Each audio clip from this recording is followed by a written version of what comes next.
orang berbuat sesuatu itu tidak hanya berpengaruh kepada dirinya sendiri, tetapi berpengaruh juga kepada orang lain. Karena seseorang itu akan bergaul dengan satu.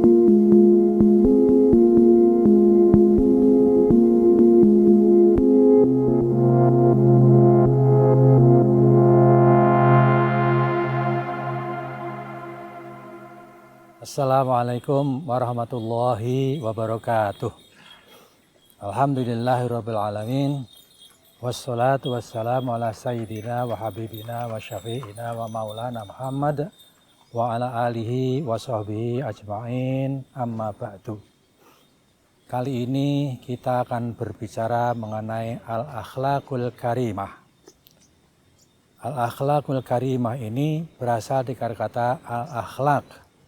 Al-akhlaq itu adalah satu sifat yang ada pada diri seseorang, di mana sifat itu telah terpendam dalam hati, sehingga dengan sifat yang ada di dalam diri itu, dalam hati itu, seseorang berbuat sesuatu secara otomatis tanpa berpikir. Itu adalah al-akhlaq. Al-karimah adalah yang mulia, akhlak yang baik, yaitu satu perisai seseorang yang menuntun orang untuk berbuat baik. Ini adalah juga menjadi salah satu jiwa daripada Pancajiwa Pondok Modern Darussalam Gontor, yaitu satu hal yang ada kaitannya dengan keikhlasan. Ini yang disebut dengan akhlak. Al-akhlak al-karimah itu berdasarkan kepada ajaran agama, berdasarkan kepada ajaran Rasul, berdasarkan daripada Al-Quran.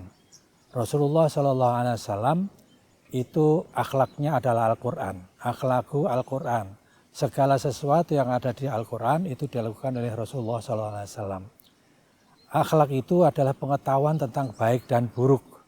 Siapa yang tahu baik maka akan berbaik. Siapa yang tahu buruk akan menghindarkan keburukan itu. Itu adalah al-akhlak. Dasar daripada al-akhlak al-karimah ini benar-benar satu dasar yang kuat sekali di dalam ajaran agama Islam. Rasulullah berkata bahwa innama bu'ithtu liutammima makarimal akhlak. Jadi aku diutus hanya untuk menyempurnakan akhlak. Al-akhlakul karimah. Itu adalah misi utama daripada agama kita. Jadi Rasulullah itu diutus oleh Allah untuk ke bumi ini adalah untuk wa ma arsalnaka illa rahmatan lil alamin. Rasulullah diutus ke bumi ini untuk rahmat, mendapatkan rahmat bagi alam semua. Alam semua ini mendapatkan rahmat dari Allah dengan datangnya Muhammad SAW.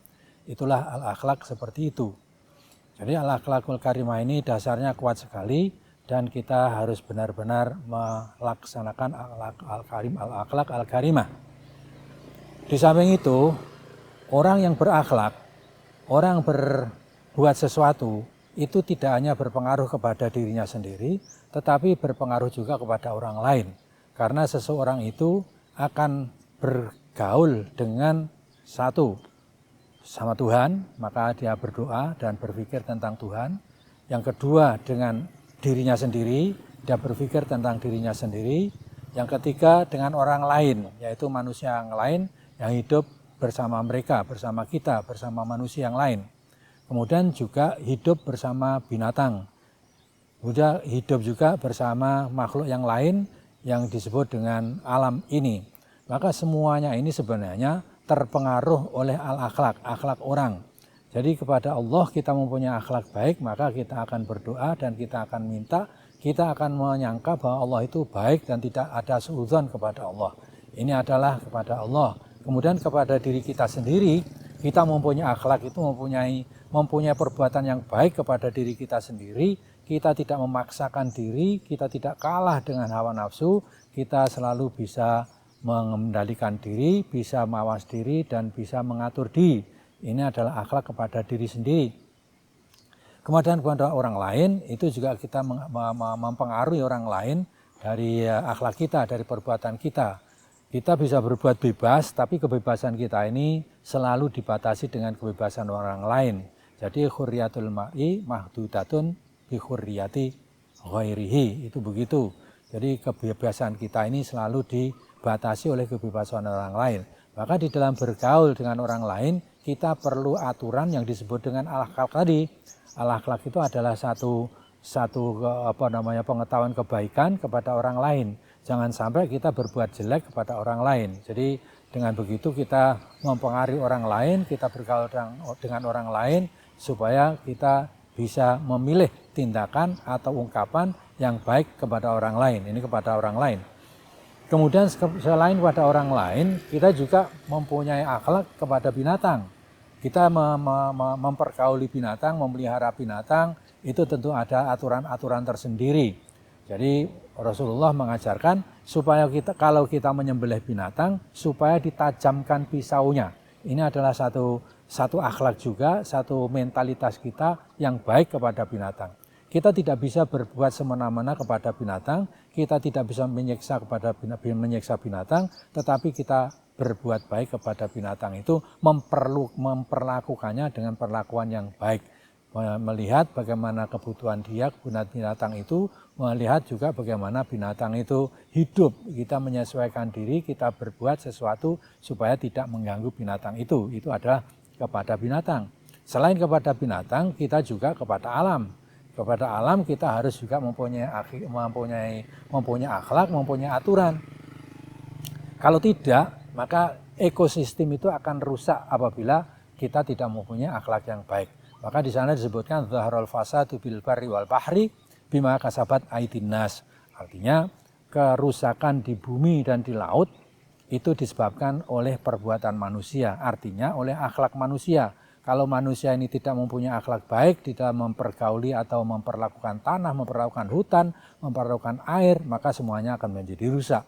Maka perlu juga memperlakukan alam ini dengan sebaik-baiknya sehingga ekosistem ini tidak dirusak oleh perlakuan manusia. Tapi yang jelas dicantumkan dalam ayat tadi bahwa banyak sekali kerusakan-kerusakan di dunia ini yang disebabkan oleh manusia, disebabkan oleh ulah manusia, disebabkan oleh interest pribadi manusia, maka orang akan menjadikan alam ini rusak. Itulah yang terjadi. Sebenarnya juga bukan hanya di bumi, tapi juga disebutkan di sana fis sama, di langit, fil bahar, di laut. Langit pun bisa dirusak oleh manusia ini dengan adanya lapisan ozon yang menjadi sempit, menjadi tipis, itu akan menjadi gangguan ekosistem di bumi ini. Ini adalah ulah perbuatan manusia di bumi, tapi kemudian mempengaruhi di langit itu. Nah, akhlak al-karimah itu tidak akan menjadikan bumi ini rusak apabila al-akhlak al-karimah itu dilaksanakan oleh setiap orang. Nah, di dalam agama kita, al-akhlak al-karimah itu adalah satu tujuan hidup atau landasan hidup manusia ini supaya mempunyai al-akhlak al-karimah. Di antara wujud al-akhlak al-karimah itu adalah kita menghindarkan diri untuk bergunjing. Tidak boleh kita membicarakan aibnya orang lain, tidak boleh kita membicarakan jeleknya orang lain, kemudian orang lain itu kalau mendengar akan menjadi marah. Ini namanya kita bergunjing. Di dalam agama kita, di dalam agama Islam, bergunjing itu dilarang, tidak boleh bergunjing. Jadi karena tidak boleh bergunjing, maka kita tidak boleh juga membicarakan jeleknya orang lain. Seperti yang kita lihat saat ini, sekarang ini banyak sekali di media-media itu, yang media-media massa itu, yang membicarakan jeleknya orang lain, yang mengolah-olah orang lain, itu adalah larangan agama. Jadi kalau mau memang memperhatikan, mau memperbaiki, tentu saja tidak membicarakan, tetapi langsung ditegur, langsung diubah, itu namanya memperbaiki kesalahan, itu bagus. Ini diantaranya seperti itu, dilarang bergunjing. Kemudian kita di dalam agama kita ini juga diminta untuk menjadi orang yang dermawan. Di dalam Islam tidak boleh kita ini kikir, kita harus dermawan kepada siapa saja. Jadi dermawan itu tidak kepada sesama manusia, sesama muslim saja, tetapi juga sesama manusia yang hidup ini kita bisa berdermawan. Kita menolong kepada orang lain, itu adalah dermawan waktu, dermawan tenaga, dermawan biaya dan lain sebagainya. Dermawan artinya kita murah kepada orang lain, murah untuk memberikan pertolongan kepada orang lain. Ini adalah dermawan. Di dalam agama Islam dilarang kikir. Kenapa dilarang kikir? Karena orang ini sebenarnya mempunyai harta bukan miliknya sendiri, bukan dari dirinya sendiri, tapi ini dari Allah Subhanahu wa Ta'ala. Maka kalau memperlakukan hartanya itu terlalu kikir, itu menganggap itu adalah usahanya sendiri, miliknya sendiri, dan seterusnya, dan seterusnya. Ini dilarang di dalam agama kita, di dalam agama Islam. Selain daripada itu, wujud daripada akhlak al-karimah itu adalah mendamaikan orang yang sedang bertengkar, orang yang sedang bermusuhan, itu kita damaikan. Ini adalah mendamaikan sesuatu yang dalam keadaan kacau, dalam keadaan bertengkar, orang bertengkar, kita damaikan, kita pisah, dan lain sebagainya. Ini memperdamaikan. Dan kalau begitu, kita juga ingin berdamai kepada yang lain. Kita tidak ingin untuk menangnya sendiri, tetapi kita juga toleransi kepada yang lain, tahu dan mengetahui apa kewajiban dan hak kita, tahu dan mengetahui apa hak dan kewajiban orang lain. Ini adalah al-akhlak al-karimah. Al-akhlak al-karimah juga adalah ketika mendapatkan musibah, sabar. Itu juga al-akhlak al-karimah. Jangan sampai mendapatkan musibah, kemudian dia bertanya, dosa saya apa kalau saya mendapatkan seperti ini? Nah, ini tidak. Karena kita ini semuanya mudah sekali melakukan dosa, tapi kita tidak sadar.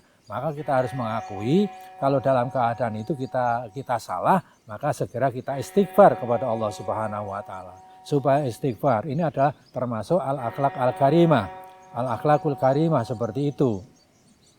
Yang lain, kita memberi pada orang-orang miskin, pada orang-orang menghajatkan sesuatu yang dihajatkan, itu adalah al-akhlak al-karimah. Kita berdamai kepada orang lain, kita berbuat adil, ini adalah al-akhlak al-karimah, berbuat adil. Dicontohkan oleh Rasulullah SAW ketika menaikkan Hajar Aswad dari bawah ke tempatnya, ke atas itu, mestinya Rasulullah sendiri yang mengangkat dan meletakkannya. Tetapi tidak, beliau kemudian membeberkan sorbannya dan meletakkan batu di situ, menyuruh beberapa suku itu untuk mengangkat bersama-sama. Itu adalah adil, keadilan. Nah, inilah yang perlu kita perhatikan, kita harus berbuat adil. Adil kepada siapa saja. Adil meletakkan sesuatu pada tempatnya, itu namanya adil. Kita berbuat adil, dan apabila kita menjadi pimpinan, kita berbuat adil. Dan sebenarnya kita semua adalah pimpinan. Kullukum ra'in wa kullukum mas'ulun an ra'iyatihi. Semua itu adalah pemimpin dan dia adalah bertanggung jawab tentang kepemimpinannya. Yang bapak menjadi kepala keluarga adalah pemimpin keluarga. Yang kepala desa, kepemimpin desa itu. Yang menjadi camat ya pemimpin kecamatan itu. Dan yang dari bupati ya pemimpin kabupaten itu, dan seterusnya dan seterusnya. Semuanya adalah pemimpin. Ini diwajibkan kepada kita, kepada yang memimpin itu supaya berbuat adil. Jadi perbuatan adil itu adalah dekat kepada Allah, takwa kepada Allah. Yang berbuat tidak adil itu tidak takwa kepada Allah. Maka berbuatlah adil kepada siapa saja, di mana saja. Ini adil, adil sesuai dengan sesuai dengan proporsinya, itu namanya adil. Adil tidak berarti sama, tidak berarti sama. Umpamanya membagikan barang kepada anak-anak satu kelas, semuanya diberi